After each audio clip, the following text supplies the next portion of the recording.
यंदा घरच्या शेतामध्ये खपली गव्हाचं उत्पन्न चांगलं झालंय. मग घरी आलेल्या खपली गव्हाचं पहिल्यांदा काय करायचं, म्हणून आज आमच्या सासूबाईंनी बनवली आहे खपली गव्हाची खीर.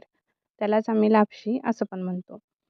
तर पहिल्यांदा निवडलेल्या खपली गव्हाला 15 ते 20 मिनिट गरम पाण्यामध्ये भिजत ठेवलं होतं आणि त्यानंतर त्याला मिक्सरमधून बारीक करून घेतलं.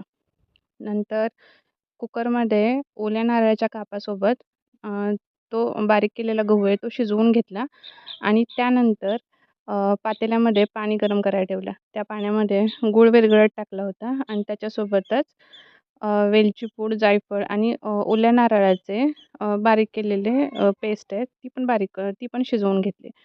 त्यानंतर त्याच्यामध्ये शिजवलेला कुकरमधला गहू मिक्स करून घेतला आणि चांगलं शिजवून घेतलं आणि घरच्या तुपामध्ये तळलेले ड्रायफ्रुट्स वरून मग त्याची फोडणी करून घेतली आणि अशी मस्तपैकी खपली गव्हाची खीर तयार झाली आहे. कोण कोणी खपली गव्हाची खीर खाल्ली आहे त्यांनी मला नक्की सांगा. चला तर भेटूयात पुढच्या ब्लॉगमध्ये. तोपर्यंत बाय. Thank you.